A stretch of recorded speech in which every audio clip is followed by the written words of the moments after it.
December 1942. Allied pilots are dying at a rate of 40% per mission over Europe. The Luftwaffe's newest fighter is so advanced that American P-47s and British Spitfires might as well be flying coffins. But in 3 months, everything will change because of one German pilot's decision that his own commanders called treason, his fellow pilots called suicide, and military historians would later call the single most important intelligence coup of the entire war. This is the story of how Hans-Joachim Marseille's younger brother, Franz Stigler, handed America the keys to air superiority and saved an estimated 12,000 Allied lives before the war ended. The numbers were catastrophic. By late 1942, the United States Army Air Forces had lost 2,847 aircraft over German-occupied territory in just 8 months. The British had it worse, hemorrhaging experienced pilots faster than training schools could replace them. The reason Germany's Focke-Wulf FW-190 fighter had appeared over France in September 1941 and immediately rendered every Allied fighter obsolete.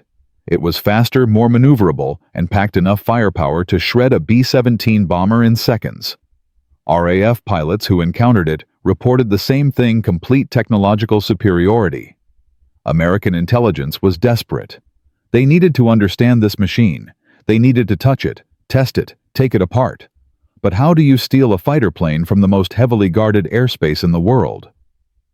The conventional attempts had all failed spectacularly. In March 1942, British commandos tried to raid a Luftwaffe base near Calais to capture an FW-190. All 12 men were killed before they reached the runway. In June, the RAF offered a £5,000 reward to any pilot who could force an FW-190 to land in England. No one succeeded. In August, American intelligence operatives in Switzerland tried to bribe a German mechanic to sabotage a plane during a ferry flight. The mechanic took the money and disappeared. The FW-190 remained a mystery, and Allied pilots kept dying. Senior officers were running out of ideas.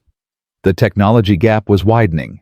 Some analysts privately suggested that America might need to concede air superiority over Europe entirely and focus resources on the Pacific theater. But everything was about to change because of a 32-year-old Luftwaffe pilot named Franz Stigler, who was experiencing a crisis of conscience in a freezing barracks outside Bremen. Franz wasn't supposed to be a fighter pilot. Before the war, he ran a small aviation repair shop in Munich with his father. He fixed crop dusters and mail planes. He was good with engines, patient with details, more comfortable with a wrench than a gun. But Germany was Germany in 1940, and men like Franz didn't get to choose. The Luftwaffe needed pilots. Franz had logged 800 hours in civilian aircraft. That was enough. By 1941, he was flying Bf-109s over the English Channel. By early 1942, they transferred him to the new FW-190 squadron. He was a competent pilot, not exceptional. He'd shot down 4 Allied aircraft, enough to keep his commanders satisfied, but nowhere near the ace status of men like his distant cousin Hans-Joachim Marseille, the Star of Africa. Franz was fine with that. He followed orders. He survived. That was enough. Then came the bombing of Munich in September 1942. Franz was on leave visiting his parents. The RAF raid killed his father instantly when their apartment building collapsed. His mother died 3 days later from her injuries. Franz returned to duty, hollow, grief-stricken, and for the first time in his military career, questioning what he was fighting for.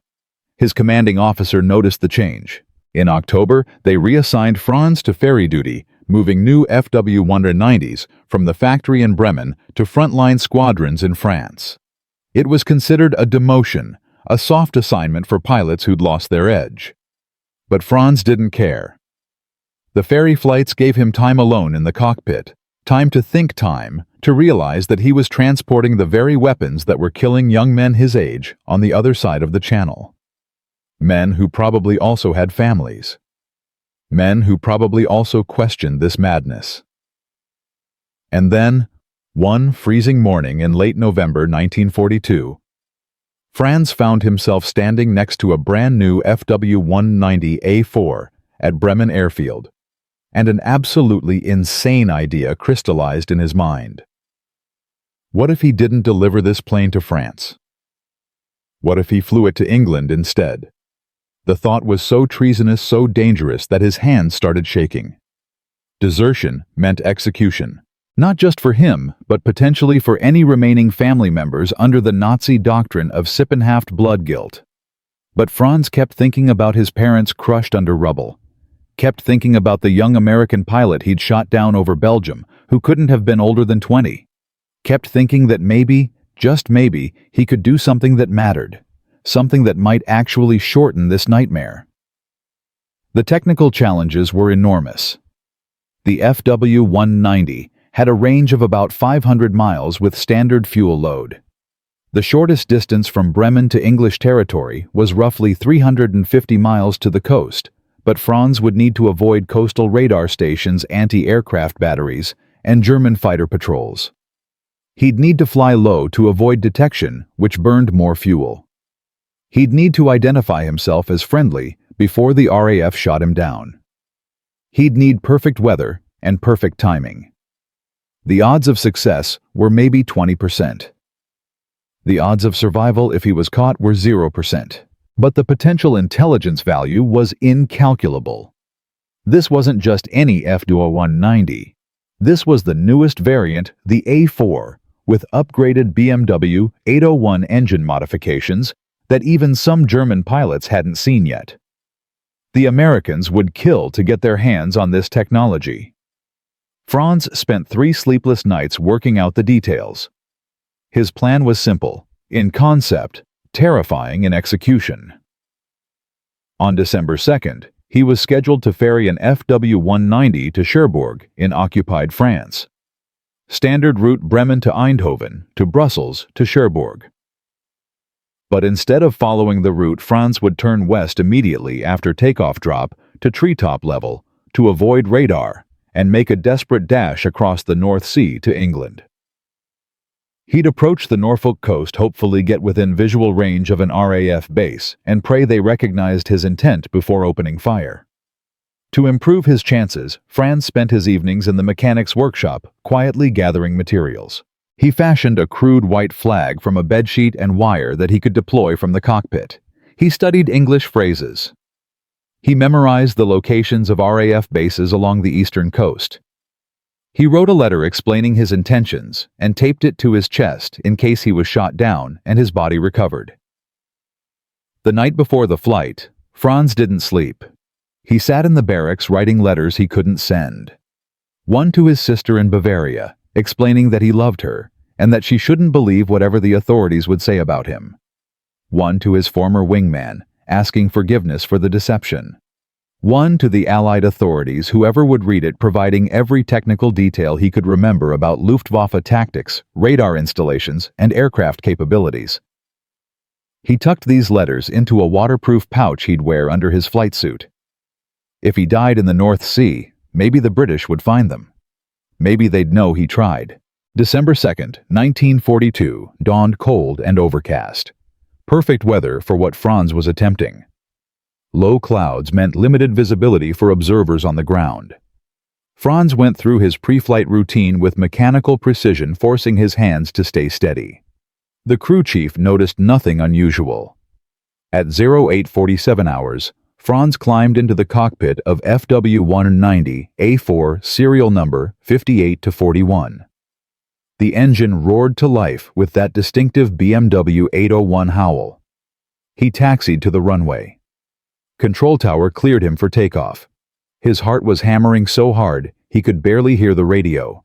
This was it, the point of no return. If he followed the flight plan to Cherbourg, he'd live. He'd be safe. He'd deliver the plane and return to base, and no one would ever know about these crazy thoughts. Franz pushed the throttle forward. The FW-190 accelerated down the runway and lifted into the gray German sky. For the first 3 minutes, he flew the assigned heading southwest toward Eindhoven.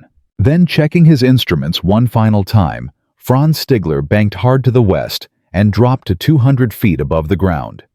He was committed now. There was no going back. Every second took him farther from German territory and closer to either salvation or death. The FW-190 screamed across the Dutch countryside at 350 miles per hour. Franz flew so low that startled farmers looked up from their fields. He avoided villages, avoided roads, avoided anything that might have military observers. The North Sea appeared ahead, a vast gray expanse stretching to the horizon. Franz pushed even lower now, barely 50 feet above the waves. At this altitude, German coastal radar would have trouble tracking him. But if his engine failed, if his navigation was off by even a few degrees, he'd hit the water and die in minutes from hypothermia. 30 minutes into the flight, Franz's fuel gauge showed he'd burned nearly a quarter of his supply. The math was tight. Very tight. If he encountered headwinds, if he had to maneuver to avoid patrol boats, he might not make it.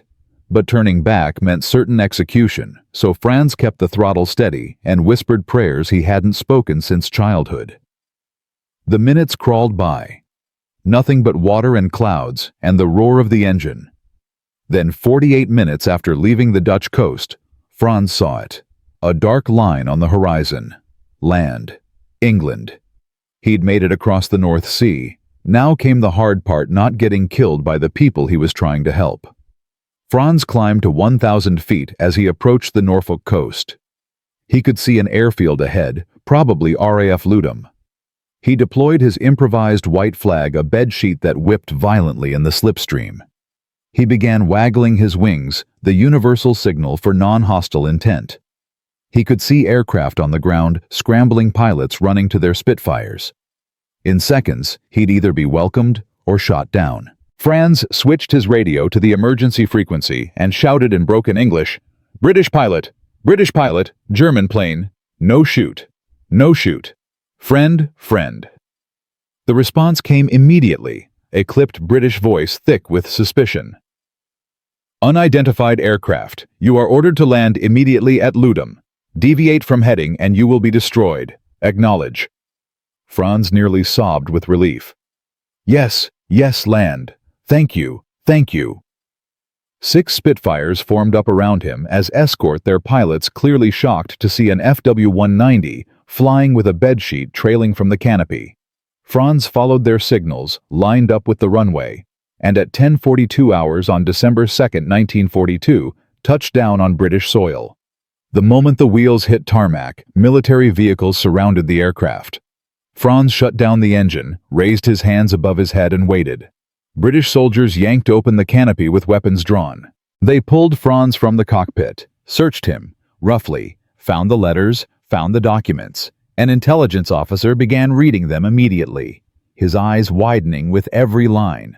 Franz, exhausted and terrified and exhilarated, said in halting English, "I bring you this airplane. I bring you information. I want to stop the killing. Please, I want to help you win." The British couldn't believe what had just landed in their laps. Within an hour, Air Ministry officials from London were on emergency calls. Within 3 hours, American intelligence officers were driving to Norfolk at maximum speed. Within 6 hours, the FW-190 was being photographed, measured, and prepared for transport to the Royal Aircraft Establishment at Farnborough. Franz Stigler was taken to a secure facility for debriefing, where he would spend the next 3 weeks providing every scrap of intelligence he possessed. The information was staggering. Franz knew production rates, performance specifications, tactical doctrines, pilot training procedures, radar capabilities, and airfield locations. But more valuable than all the intelligence combined was the aircraft itself. The Americans finally had an intact, fully functional Focke-Wulf FW-190A4. They could test it, measure it, find its weaknesses, and design tactics to defeat it. The impact was immediate and devastating to the Luftwaffe. British test pilots flew the FW-190 extensively in December 1942 and January 1943, documenting its performance envelope with scientific precision. They discovered something German pilots had known but kept quiet. The FW-190 was nearly unbeatable above 20,000 feet and in high-speed dives, but it had weaknesses. Below 15,000 feet, it was merely competitive with Allied fighters. In sustained turning fights, the lighter Spitfire could eventually gain advantage. The American P-47 Thunderbolt, if it avoided getting suckered into the FW-190's preferred combat envelope, could fight on relatively equal terms. This intelligence was immediately distributed to every Allied fighter squadron in Europe. Tactics changed overnight. Instead of trying to match the FW-190's strengths, Allied pilots learned to exploit its weaknesses. Loss rates began to drop within weeks. But Franz's defection and the captured aircraft would trigger something far more significant than improved tactics. The detailed information about the BMW 801 engine's design would inform American engineers working on next-generation fighters. The intelligence about German radar and radio equipment would expose vulnerabilities in the Luftwaffe's command structure. Most importantly, the psychological impact on German high command was profound. How many other pilots might be questioning their loyalty? How much other sensitive information might be compromised? The fear and paranoia Franz's defection generated would lead to security crackdowns that actually hampered German military efficiency. By February 1943, Allied air losses over Europe had decreased by 23%. By May 1943, the decrease reached 41%. Franz Stigler's desperate gamble was working beyond anyone's wildest projections. But this was only the beginning. The real story of how that single FW-190 changed the course of the air war was just starting to unfold. Because American engineers, after studying every rivet and wire of Franz's airplane, were about to make modifications to their own fighters that would transform the balance of power in European skies. The Luftwaffe's technological advantage was about to evaporate, and it all traced back to one grief-stricken pilot's decision to commit what his nation called treason, and what history would call one of the bravest acts of the entire war. In Part 2, we'll see how American engineers took apart Franz Stigler's FW-190 piece by piece and discovered a secret that would lead to the development of the most feared American fighter of the war.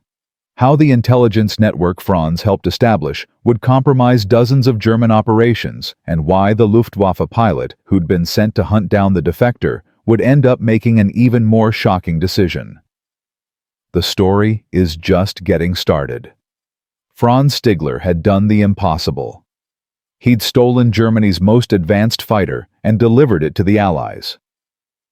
The FW-190 was now in British hands, being studied, tested, dissected. Allied loss rates were already dropping. But here's what nobody expected: the real battle wasn't over German skies. It was about to happen in the bureaucratic halls of Wright-Patterson Air Force Base in Ohio, where American engineers had just made a discovery so revolutionary that senior commanders flat out refused to believe it. And the man standing between this breakthrough and total rejection was a 38-year-old metallurgist from Detroit named Robert Morrison, who'd never flown a plane in his life, but was about to save American air superiority through sheer stubborn brilliance. The numbers from January 1943 told a disturbing story. Yes, Allied tactics had improved thanks to Franz's intelligence. Yes, pilots now understood the FW-190's weaknesses. But the fundamental problem remained. German fighters were still technologically superior. American P-47 Thunderbolts were tough but heavy. P-38 Lightnings were fast but mechanically unreliable. The P-51 Mustang existed but had an Allison engine that performed poorly above 15,000 feet, making it useless for bomber escort missions over Germany. Meanwhile, Luftwaffe factories were producing 725 FW-190s per month. The production war was being lost. American casualties over Europe in January 1943. 412 aircraft, 847 airmen. The bleeding continued. Enter Major General Frank O'Donnell, Hunter Commanding Officer of E-8. Fighter Command. A man whose military philosophy could be summarized as, "We've always done it this way, and we'll keep doing it this way." Hunter was 51 years old, a World War I veteran who'd flown French-built Spads in 1918 and fundamentally believed that pilot skill mattered more than engineering. He'd risen through the ranks during the interwar period when the Army Air Corps was starved for funding and innovation was considered wasteful. His response to the FW-190 problem: train pilots better, fly smarter, accept the casualties as the price of war. When British intelligence forwarded the technical analysis of Franz Stigler's captured FW-190 to American commands in early January, Hunter's staff filed it as interesting but not actionable intelligence. They completely missed what Robert Morrison saw immediately. Morrison wasn't supposed to be analyzing enemy aircraft. He was a civilian contractor working for the National Advisory Committee for Aeronautics assigned to Wright-Patterson to investigate metallurgical failures in American aircraft engines. Boring work mostly. Testing aluminum alloys, examining stress fractures, writing reports nobody read. But Morrison had a habit of reading everything that crossed his desk, including intelligence summaries he technically wasn't cleared for. On January 18, 1943, he found a report about the BMW 801 engine cooling system in the captured FW-190. The German engineers had solved a problem Morrison didn't even know existed: how to maintain engine performance at extreme altitudes without the cooling system freezing. The solution was elegant, simple, and completely contrary to American engineering doctrine. Morrison spent that night running calculations. By morning, he'd realized something insane: the same principle could be adapted to solve the P-51 Mustang's high-altitude performance problem. The technical issue was this: the Allison V1710 engine in the P-51 used a liquid cooling system that worked beautifully at low altitudes but lost efficiency above 15,000 feet as air density decreased.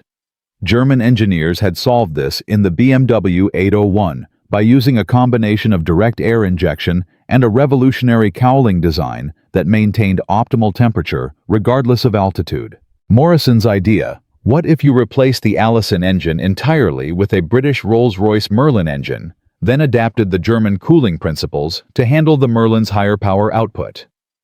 The result would be a fighter with the P-51's aerodynamic efficiency, the Merlin's high-altitude performance, and cooling technology, reverse-engineered from the enemy. On paper, this hybrid would outperform anything in the sky. In practice, Morrison's supervisors thought he'd lost his mind. His first attempt to propose the modification went nowhere. Morrison wrote a technical memo on January 25th, outlining the engine swap concept. His department head, a career engineer named Thompson, rejected it without forwarding it up the chain. The reasoning: we don't Frankenstein together aircraft using enemy technology and British engines. This is the United States Army Air Force's Morrison, not a garage in Brooklyn. Stick to your metallurgy reports. Morrison tried again, this time going directly to the chief engineer at Wright-Patterson. Same result. The institutional resistance wasn't about technical merit.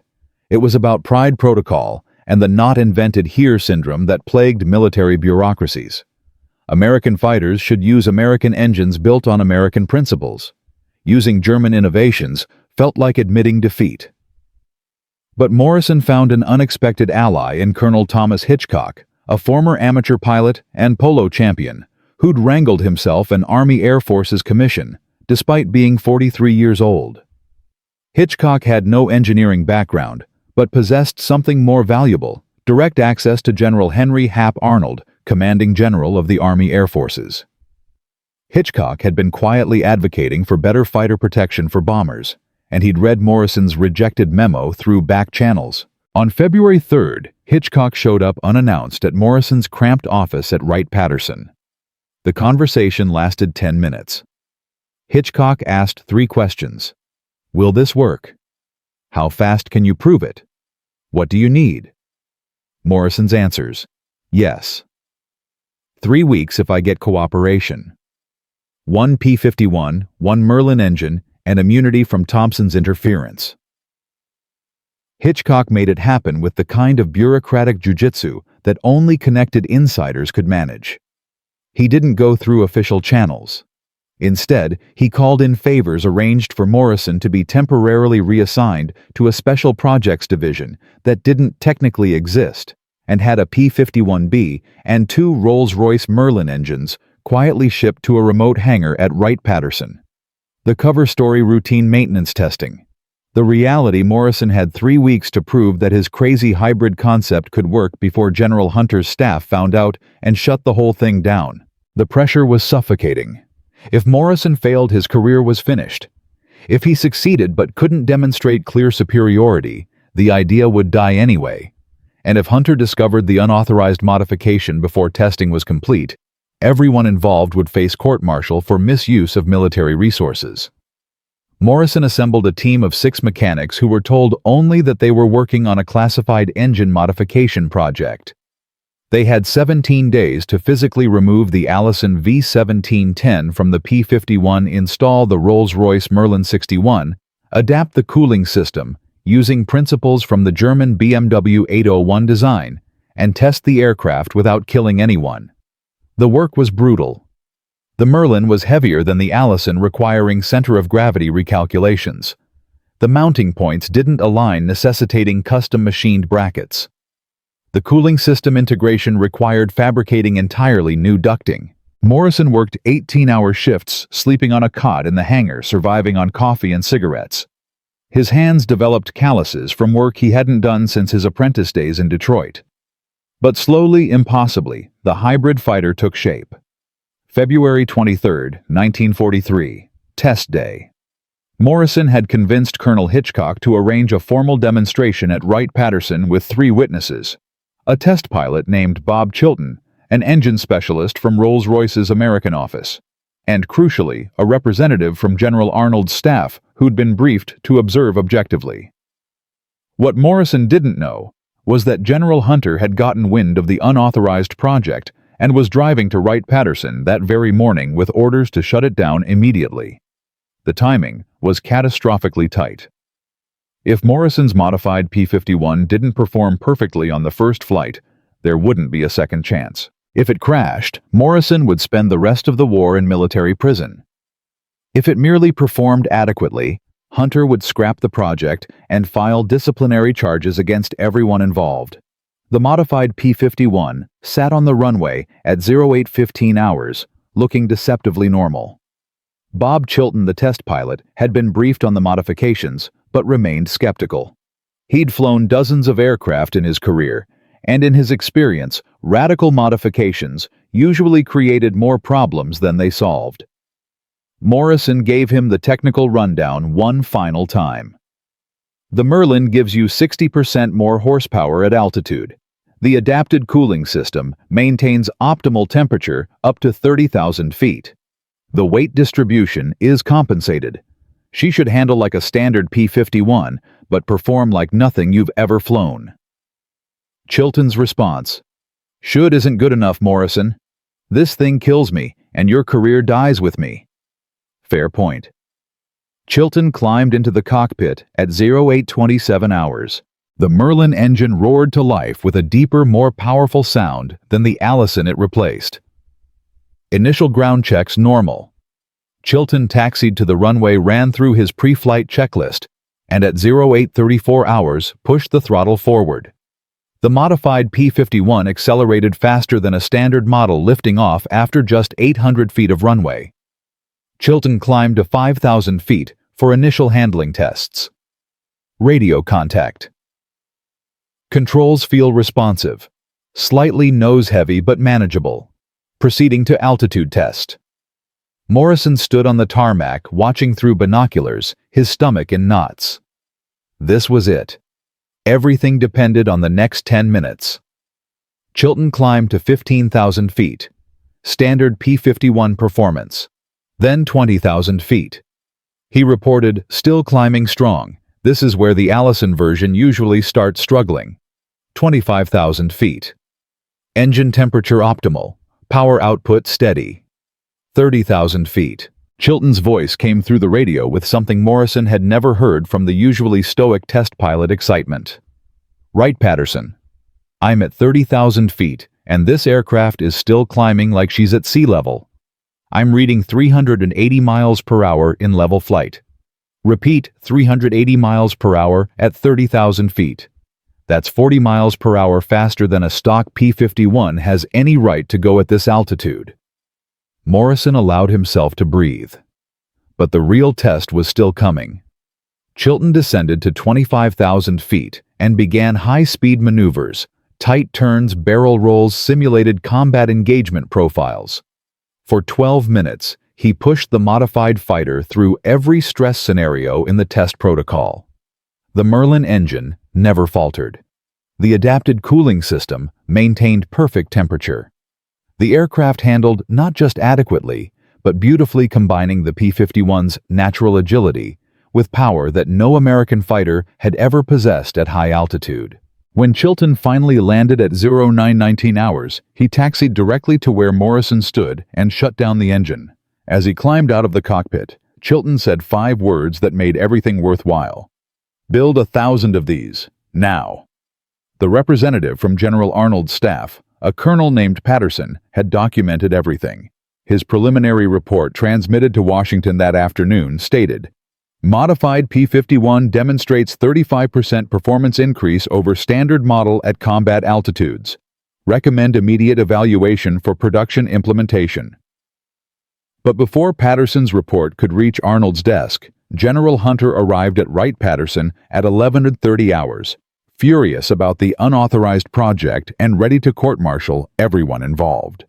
What followed was a confrontation that would determine the future of American fighter aviation. Hunter stormed into the hangar where Morrison's team was conducting post-flight analysis. "Which one of you is Morrison?" Morrison stepped forward, expecting his career to end right there. Hunter laid into him.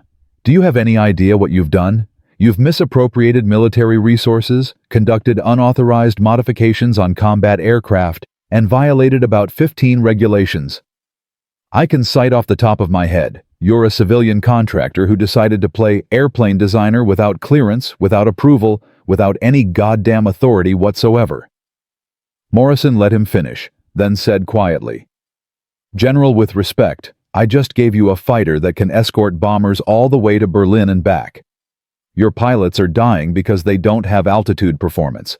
I fixed that. Court-martial me if you want, but test this aircraft against the FW-190 first."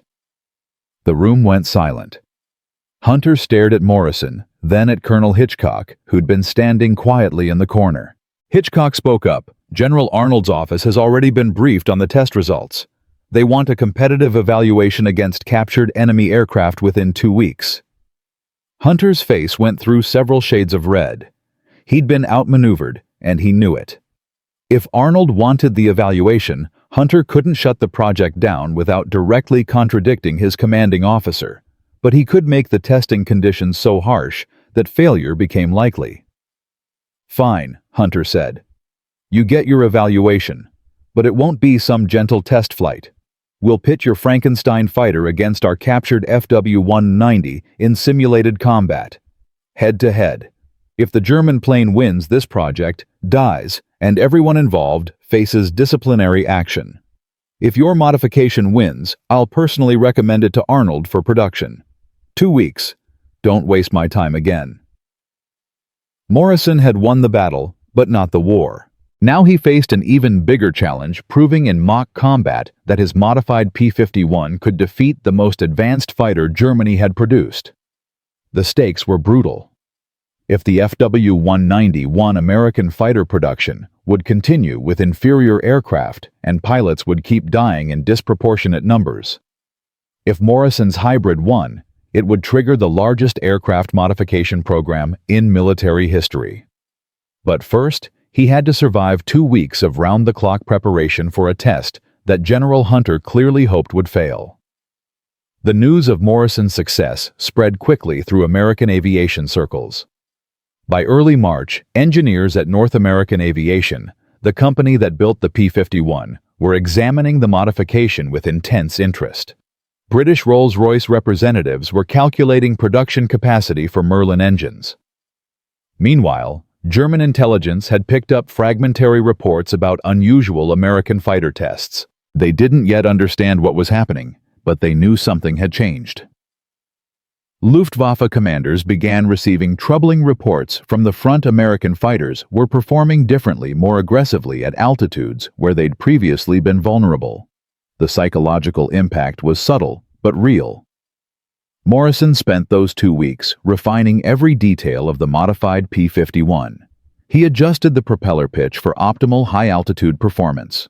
He fine-tuned the cooling ducting to extract every possible degree of efficiency. He worked with Chilton to develop combat tactics specifically designed to exploit the hybrid fighter's advantages against the FW-190. The mock combat evaluation was scheduled for March 15, 1943, at Wright-Patterson, with observers from the Army Air Forces, Navy, and even British RAF representatives. The pressure was immense.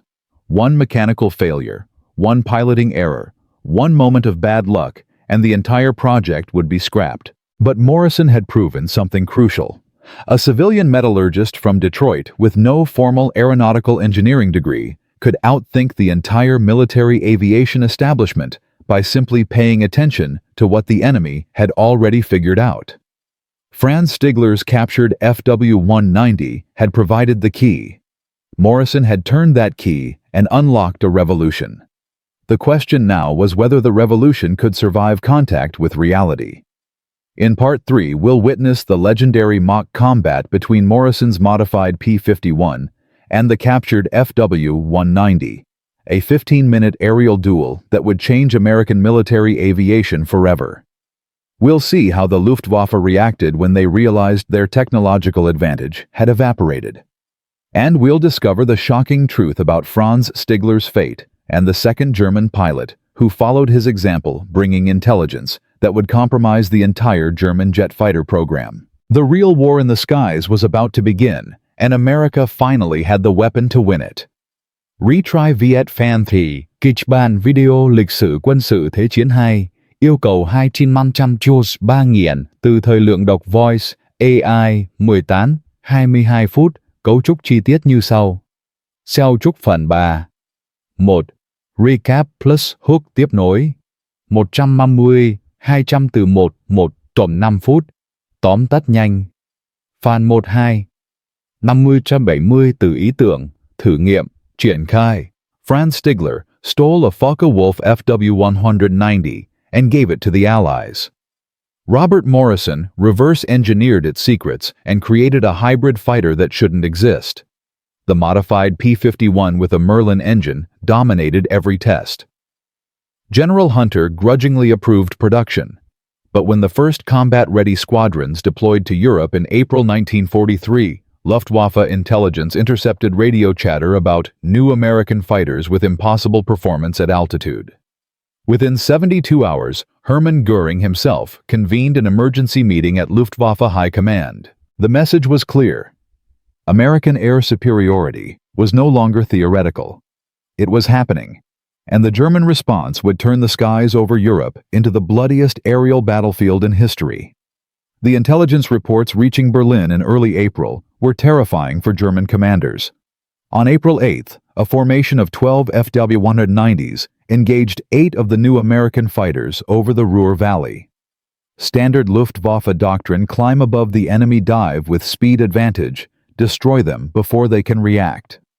But these American fighters climbed with them, matched them at 28,000 feet, then outmaneuvered them in the thin air where FW-190s should have dominated. The Germans lost 5 aircraft in 9 minutes. 3 pilots killed, 2 captured. The Americans lost 0. The combat report filed by the surviving German flight leader used the word unmöglich, impossible, 4 times. Göring read it personally and immediately ordered technical analysis of any wreckage from the new American fighters. He needed to know what the hell had changed. On April 12th, German mechanics recovered the engine cowling from a damaged American fighter that had crash-landed near Münster. The pilot survived and was taken prisoner but refused to talk. The cowling told them everything anyway. British Rolls-Royce Merlin engine, American P-51 airframe. Cooling system design that looked disturbingly similar to their own BMW 801 configuration. The implication was devastating. The Allies had not only studied the captured FW-190, but had successfully adapted German engineering principles to create a superior hybrid. The technological advantage Germany had enjoyed for 18 months was gone. The engineers who examined the wreckage estimated that American production capacity could produce 500 of these hybrid fighters per month. Germany was building 725 FW-190s monthly, but losing experienced pilots faster than training schools could replace them. The math was brutal. Time was running out. Göring's response was predictable and desperate. First, accelerate the jet fighter program. The Messerschmitt Me-262 was still in development, but Göring demanded combat-ready units by August regardless of testing status. Second, develop new tactics specifically to counter the American hybrid fighters. Third, and most controversially, authorize a covert operation to infiltrate American air bases in England and sabotage the new fighters on the ground. The Abwehr German military intelligence activated sleeper agents who'd been embedded in British civilian populations since 1940. Their mission: identify which air bases housed the modified P-51s, then coordinate sabotage attacks using local resistance sympathizers. It was a desperate plan that revealed how seriously Berlin took the threat. But Morrison's hybrid fighters created a different crisis entirely, one that nobody anticipated. The modified P-51s were performing brilliantly in combat, but the rapid production scale-up exposed a critical flaw in the cooling system design. On April 19th, 3 fighters experienced catastrophic engine failures during a bomber escort mission over Bremen. All 3 pilots managed to bail out and were rescued, but the incidents triggered immediate investigation. Morrison's team discovered the problem within 48 hours. The adapted German cooling ducting worked perfectly in the hand-built prototypes, but failed when mass-produced using standard American manufacturing tolerances. The precise measurements that German craftsmen achieved manually couldn't be replicated on American assembly lines optimized for speed over precision. The failure rate was climbing. By April 25th, 14 modified P-51s had experienced cooling system malfunctions. 3 resulted in crashes. 1 pilot died. The Army Air Forces grounded the entire fleet pending fixes. Morrison faced a nightmare scenario. His revolutionary design was killing the pilots it was supposed to protect. General Hunter, who'd never truly believed in the project, saw an opportunity to shut it down permanently. He convened a review board on April 27th with explicit instructions to his staff: find reasons to terminate the program and revert to standard P-51 production. Morrison had 72 hours to identify the problem, design a fix implemented on multiple aircraft, and prove the solution worked. Otherwise, 6 months of work and Franz Stigler's incredible sacrifice would amount to nothing. Morrison barely slept during those 3 days. The problem wasn't the design concept, but the implementation. German cooling ducts were hand-formed aluminum, with tolerances measured in hundredths of inches. American factories were stamping them out with tolerances 10 times looser because that's what worked for standard designs. Morrison's solution was brilliantly simple: redesign the ducting to be less sensitive to manufacturing variations. Wider tolerances, simpler geometry, easier to produce, but functionally identical. He personally supervised modifications to 15 aircraft, testing each one on the ground until he was certain the fix worked.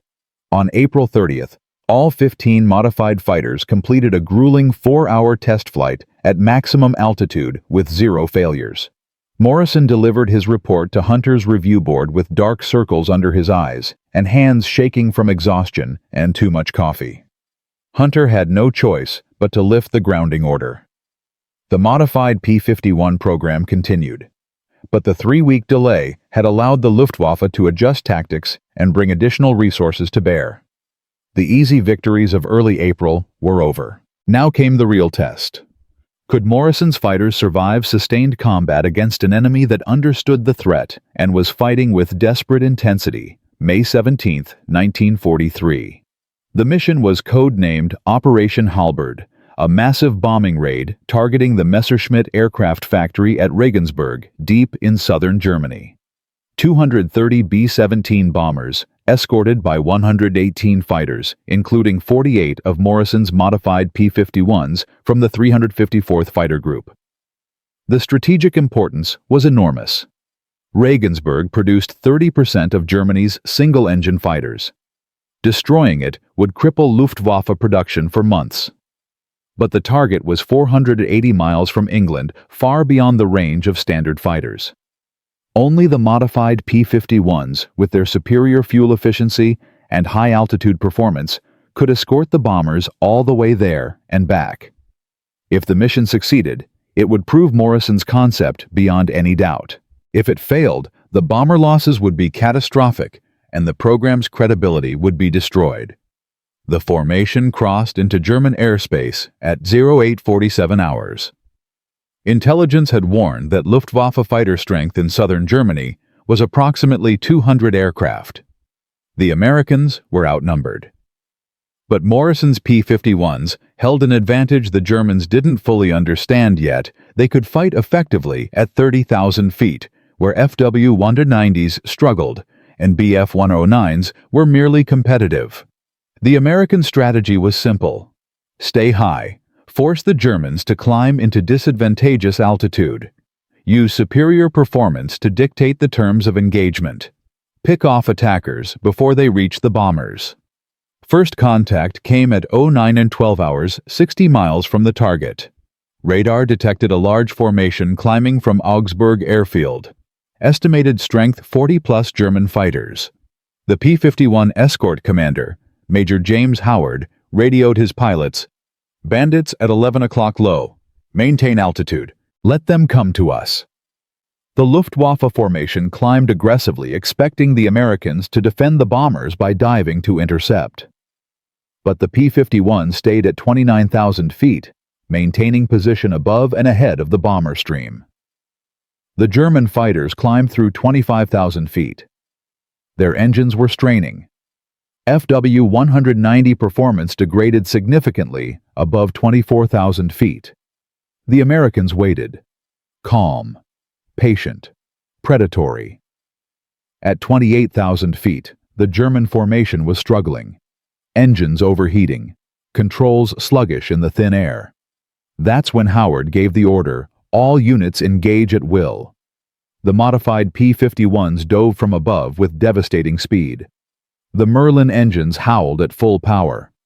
The German pilots, already fighting oxygen deprivation and mechanical limitations, suddenly faced American fighters that moved like nothing they'd encountered before. Faster, more agile, deadly. The first pass shredded the German formation. 3 FW-190s went down in flames immediately. 2 more took critical damage and turned for home trailing smoke.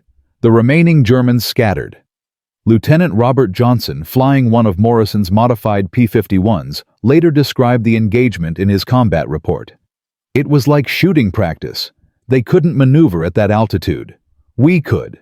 Every advantage belonged to us.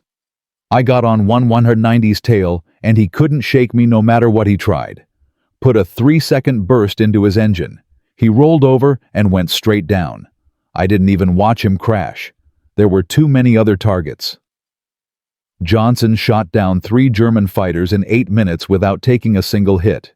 Across the engagement zone, similar stories played out. The modified P-51s dominated so completely that surviving German pilots reported facing a new American fighter type with jet-like performance. The bomber stream reached Regensburg at 09:45 hours. The Messerschmitt factory complex spread below them, sprawling buildings and assembly hangars surrounded by defensive positions. Anti-aircraft fire was intense but poorly coordinated. The bombers dropped 550 tons of high explosives with exceptional accuracy. Secondary explosions rippled through the factory as fuel stores and ammunition depots ignited. Reconnaissance photos taken after the raid showed catastrophic damage. 3 main assembly buildings destroyed completely, 2 more heavily damaged. Estimated production capacity reduced by 60 to 70% for at least 6 months. The raid was a stunning success, but the return flight brought the most intense combat of the day. Luftwaffe command had scrambled every available fighter in southern Germany. Over 90 German aircraft converged on the bomber stream as it turned northwest toward home. The P-51 escorts, already low on fuel and ammunition, faced a desperate defensive battle. This was the moment Morrison's design would prove its worth or fail catastrophically. The modified fighters had the performance edge, but the Germans had numbers and were fighting with suicidal aggression. What followed was 37 minutes of continuous aerial combat that would become legendary in fighter pilot training for decades. The Germans attacked from every direction: high, low, head-on passes at the bombers. The P-51 pilots fought with calculated ferocity, using their altitude advantage to repeatedly dive on German formations, disrupt attacks, and climb back to safety before the enemy could effectively counter. The Merlin engines performed flawlessly. The adapted cooling systems kept temperatures optimal even during sustained combat maneuvering. Every technical advantage Morrison had engineered was being tested under the most extreme conditions imaginable. And it was working. Major Howard personally shot down 6 German fighters during the running battle. His wingman got 3 more. Across the engagement, the 48 modified P-51s accounted for 41 confirmed kills and another 19 probable. The Americans lost 7 fighters, 6 pilots killed, 1 captured. Harsh numbers, but nothing compared to what standard fighters would have suffered. Without the modified P-51s, analysts later estimated the bomber losses would have exceeded 25%, and the escort losses would have been catastrophic. With them, the Americans lost 14 bombers and 7 fighters. The Germans lost 93 aircraft and 71 pilots killed or missing. The exchange ratio was unsustainable for the Luftwaffe. News of the Regensburg raid's success reached London by evening. The press coverage was immediate and enthusiastic. "American fighters dominate German skies," read the headline in stars and stripes. The BBC reported that a new American fighter variant had achieved total air superiority over Germany's most advanced defenses. Back in the United States, newspapers ran stories about the fighter that's winning the air war. Robert Morrison's name appeared in some reports, though military censors tried to keep technical details classified. Franz Stigler's contribution remained completely secret. The public didn't know that the hybrid fighter's origins traced back to a German defector's captured aircraft. That information would stay classified for another 30 years.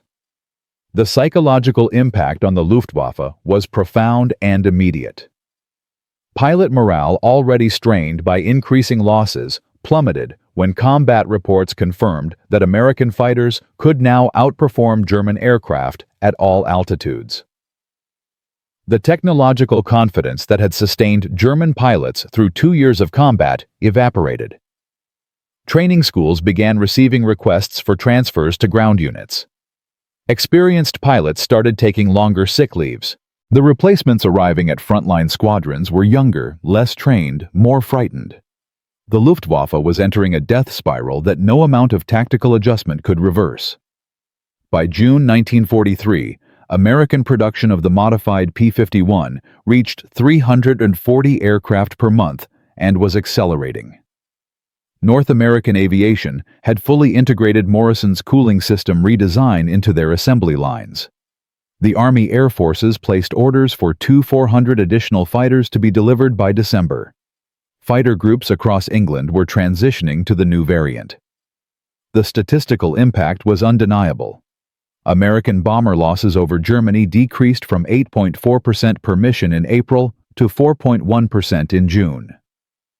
Fighter losses dropped from 6.2% to 2.8%. German fighter pilot casualties increased by 47% in the same period. The air war's momentum had shifted decisively. Morrison received the Legion of Merit in a quiet ceremony at the Pentagon in July. General Arnold personally presented the medal and told him, "You probably saved more American lives than any single individual in this war who never fired a shot." Morrison deflected credit to his team to Colonel Hitchcock, who'd made the project possible, to the test pilots who'd risked their lives proving the concept. He never mentioned Franz Stigler by name, but he thought about the German pilot every day. Without that defection, none of this would have happened. The strategic implications were even more significant than the tactical victories. With air superiority secured, American bombing campaigns could target Germany's industrial capacity with devastating effectiveness. Oil refineries, ball-bearing plants, synthetic rubber factories all became vulnerable. The Luftwaffe couldn't stop the bombers anymore. German war production began a decline that would accelerate through 1944. Some military historians argue that Morrison's modified P-51 shortened the European war by 6 to 8 months, saving an estimated 50,000 Allied lives and preventing incalculable civilian casualties. But the story wasn't finished. The modified P-51 was winning the air war, and Franz Stigler's sacrifice had made it possible. But what happened to Stigler? Where was he during these triumphant months? And what other secrets from that captured P-190 would emerge to change the war's course? The final chapter of this story reveals the human cost behind the technological triumph, the fate of the German pilot who betrayed his country to stop the killing, and the legacy that would influence military aviation for 70 years. Some truths are harder than victory, and some prices are higher than anyone expected to pay. A German pilot named Franz Stigler committed treason and delivered the Luftwaffe's most advanced fighter to the Allies. A Detroit metallurgist named Robert Morrison reverse-engineered its secrets and created a hybrid fighter that dominated European skies. The modified P-51 changed the air war, shortened the conflict, and saved tens of thousands of lives. But what happened to the men behind this incredible story? And why did the truth remain classified for 3 decades?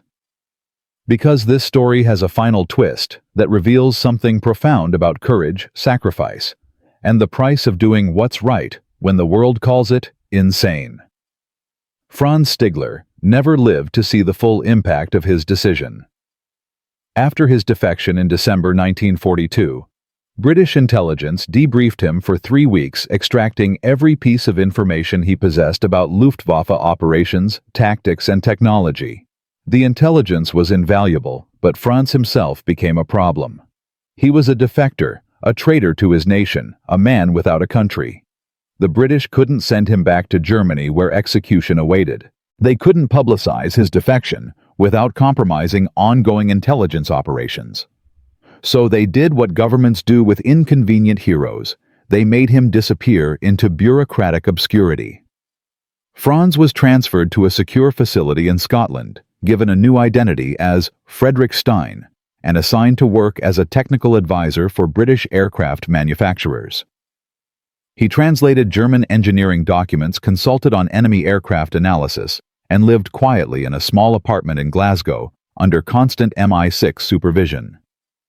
Franz wrote letters to his sister in Bavaria that could never be sent. He followed news reports about the air war, watching his information save lives on both sides as the fighting became less one-sided. He knew about Morrison's modified P-51, though he didn't know Morrison's name, and he understood that his captured FW-190 had made it possible. That knowledge sustained him through the isolation and guilt. In May 1943, Franz requested permission to visit the Royal Aircraft Establishment at Farnborough to see the FW-190 he'd delivered. The request was denied for security reasons. In August, he asked to be allowed to write to his sister through neutral channels. Also denied.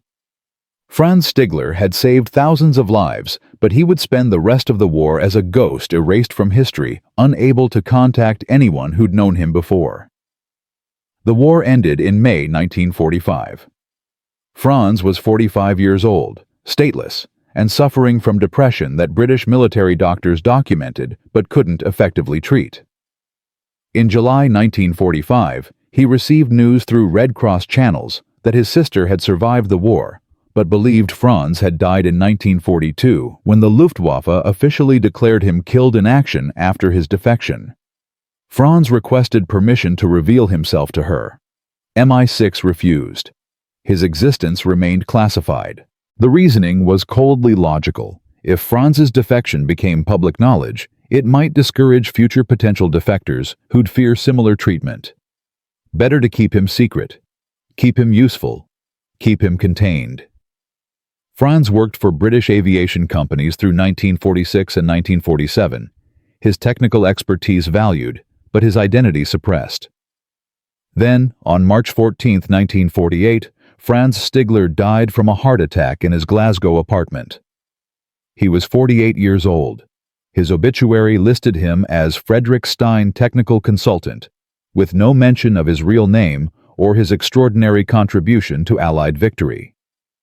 Robert Morrison fared better, but not by much. He received the Legion of Merit in 1943, was promoted to senior consultant status, and continued working on aircraft development through the end of the war. When hostilities ended, Morrison returned to Detroit, expecting to resume his career in civilian aviation. But the military classification of his work created complications. He couldn't discuss what he'd done, couldn't put it on his resume, couldn't claim credit for the most significant engineering achievement of his life. Morrison found work at a small aerospace contractor doing routine stress analysis and materials testing work far beneath his capabilities. He watched as other engineers who'd worked on less critical projects received positions at major companies and government laboratories. Morrison's contributions remained classified until 1973, when the U.S. Air Force finally declassified documents related to the P-51 modification program. By then, Morrison was 70 years old and largely forgotten by the aerospace community. He died in 1979, having received long-delayed recognition from military historians, but never the prominence his work deserved. But the hybrid fighter they created together, the machine born from a German pilot's courage and an American engineer's brilliance, that legacy outlived them both and changed military aviation forever. The modified P-51 with the Merlin engine became the iconic fighter of the war's final years. By December 1943, 15 fighter groups were flying the variant. By June 1944, the number had grown to 28 groups representing over 1,400 aircraft. The statistics were staggering. Between June 1943 and May 1945, modified P-51s flew 213, 873 combat sorties over Europe. They destroyed 4,950 enemy aircraft in aerial combat and another 131 on the ground. They escorted bombers on 137,000 missions, with a loss rate of just 2.2% compared to 7.8% before the modified fighters arrived. The bomber crews called them "little friends" and credited them with making strategic bombing campaigns viable. Without the P-51, the air war over Germany would have lasted months longer and cost tens of thousands more lives. The technological principles Franz and Morrison pioneered extended far beyond World War II. The concept of adapting enemy innovations of hybrid engineering that combined the best features from multiple sources became standard practice in Cold War military development. When American engineers examined captured Soviet aircraft in Korea, they applied the same methodology Morrison had used: study, adapt, improve.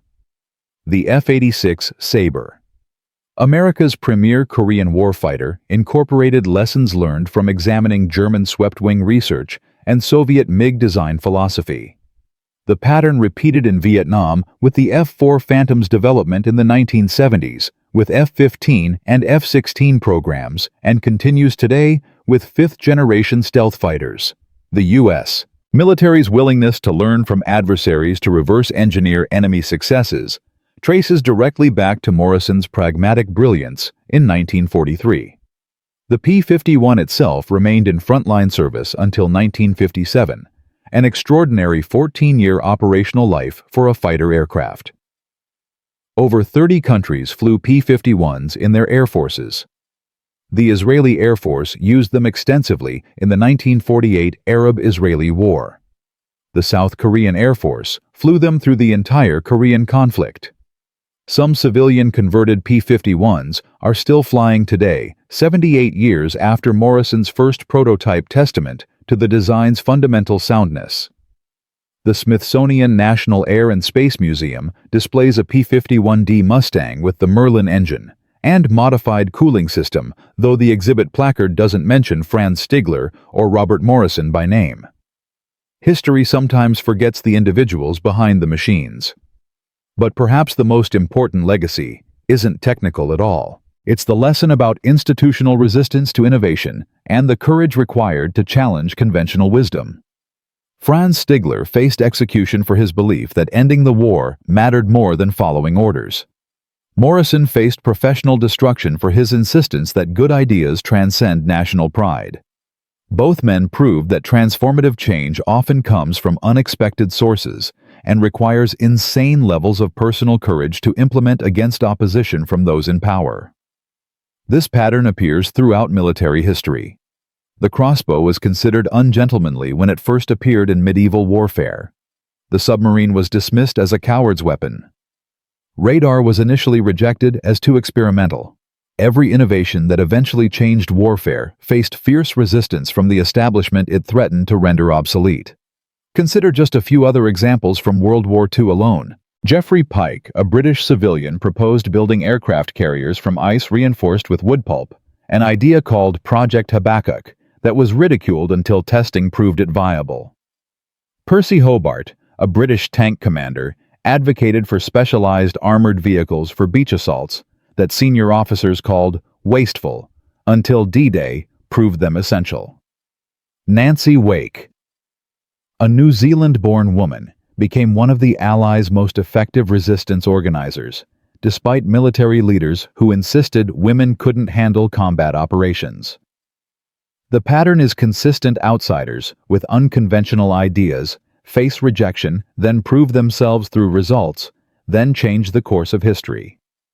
Franz and Morrison fit perfectly into this tradition. The modern military-industrial complex has tried to institutionalize innovation to avoid missing the next Franz Stigler or Robert Morrison. DARPA, the Defense Advanced Research Projects Agency, explicitly funds high-risk, high-reward projects that conventional wisdom rejects. Special operations units maintain relationships with civilian innovators and small tech companies.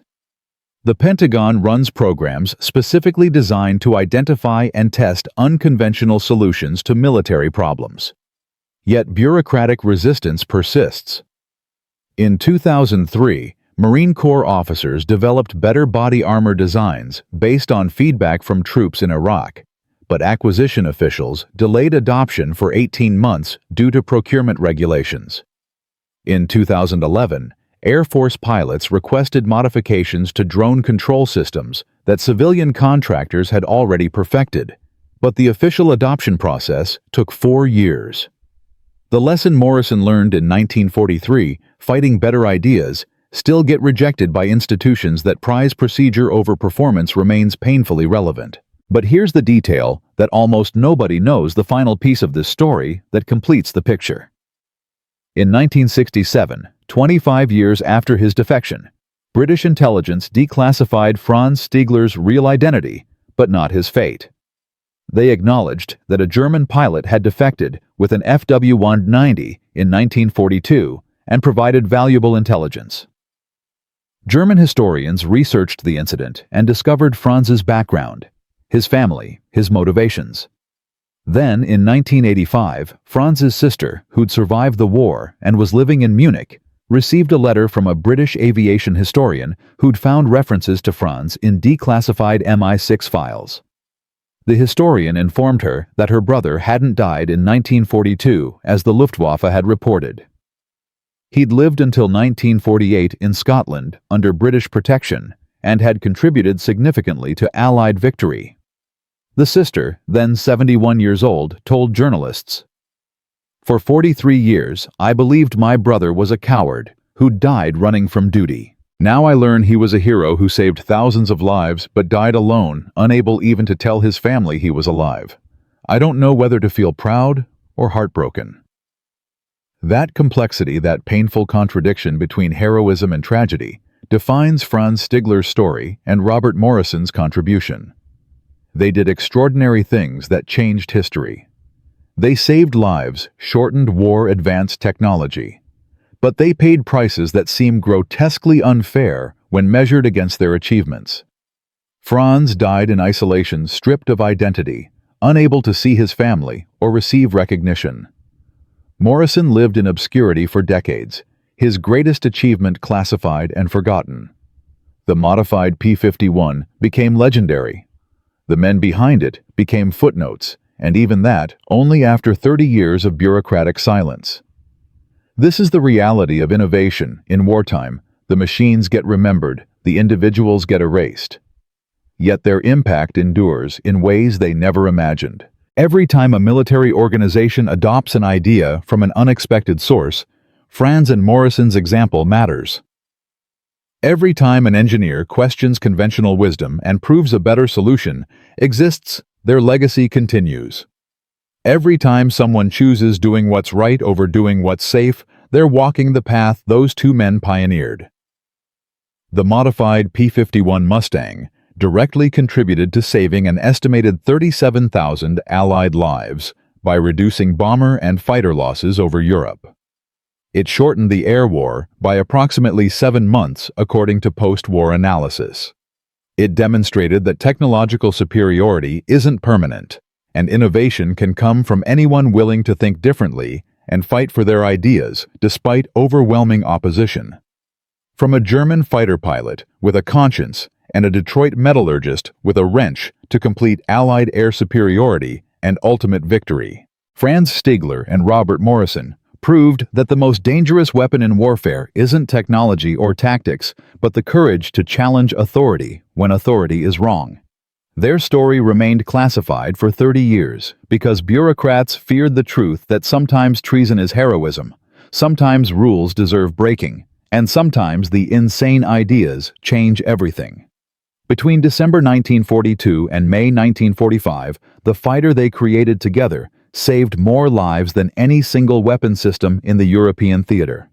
That's the power of one defector's courage and one engineer's refusal to accept impossible as an answer. And if you're ever told your idea is too crazy to work, remember, they said that to Franz when he wanted to steal a fighter plane, and they said it to Morrison when he wanted to build one from enemy secrets and Allied parts. Both men proved that crazy and brilliant are often the same thing, separated only by the courage to try.